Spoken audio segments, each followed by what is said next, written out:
Anong ganap sa mundo ng showbiz? Kinumpirma na ng aktres na si Dina Bonnevie na si Alex Gonzaga ang tinutukoy niyang artista na umano'y very unprofessional. Sa programa ni Tito Boy Abunda na Past Talk ay inamin at ipinaliwanag ni Dina ang nangyari. Kwento niya. Yes, it was Alex Gonzaga. But let me explain that happened 12 years ago. We were doing a teleserye then, and it didn't come naman without reason. I mean, we were working together. Kaya lang kasi it didn't only happen once. It happened once, twice, thrice. So, hindi lang naman ako. There were other co-workers who were also getting irked about yung working habit niya or, you know, the way she was working with us. So, napag-usapan na akong spokesperson. Sabi ko napag-usapan ng cast? Ng grupo? Gabi tuloy. Yeah, well, anyway, nabanggit ko na. Gabi, Cheska Inigo, si Nadine Lustre. We were all together and nobody had the strength or the audacity to come up to her and talk to her. So, okay, akong magiging spokesperson. So, hindi rin totoo na pinagsigawan ko na ulo hanggang paa kasi yung setting namin nasa may simbahan. There was a chapel there. It was somewhere in Antipolo, may chapel. And then may parang rotonda dito. So, that morning, late na naman siya. So, nagpipigil na kami noon. Parang, umuusok na lahat sila. I'm gonna walk out of this set.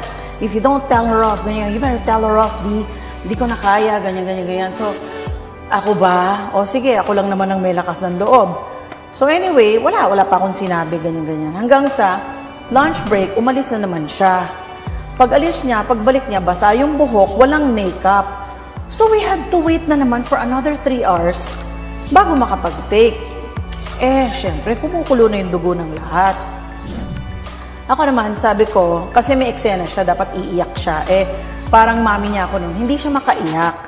O sabi ko, Alex, you know why you cannot cry? It's because you're not in touch with your emotions. You're very indifferent to your co-workers. You know, honestly, I want to talk to you. Kasi, you know, we don't like what you're doing, that you're always late. Marami akong ganap ganyan. Sabi ko, wait a minute. I'm trying to talk to you. Hindi, kasi hindi niyo nakikita yung side ko. Tapos, sabi ko, hindi pa pinapanganak ang babasto sa akin, Alex. Please, kinakausap kita ng maayos. If you wanna stay long in this business, you cannot last kung ganyan ang attitude mo. Na palagi kang late, dito ka pa maliligo sa set, and, you know, you cannot even memorize your lines, hindi ka makaiyak. Hindi, nagagalit siya kay Nadine kung nauunang umiyak si Nadine. Eksena niya daw yun. Anyway, long and short of it, sabi ko, I'm not talking to you like this because I want to put you down. I want you to succeed in your career. I want you to be great. Kasi siya yung banner star ng Channel 5. Okay, sige, I get that. But, sabi ko, granting na galing ka sa trabaho. Sabi niya, hindi naman ako galing sa bahay, galing ako sa trabaho. Kasi marami akong booking, alam ng mami ko yan. Gusto mo, kausapin mo pa yung mami ko. Sabi ko, kahit kausapin ko yung mami mo, the thing is, you made a commitment to come to this taping. You have to come early. It didn't only happen once. Twice, ang dami ng beses. Nakakapagod na rin. Sabi ko, kung gusto mong magtagal sa industriya, hindi ganyan yung ugali, Alex. I hope you understand. Okay. How did it end, Dina? Wala ang ending. Nag-iyakan kami and then okay na. So, kumbaga, naiyak din ako because nagsalita ako because I had to spill my heart out. Okay. Anong masasabi mo sa balitang ito?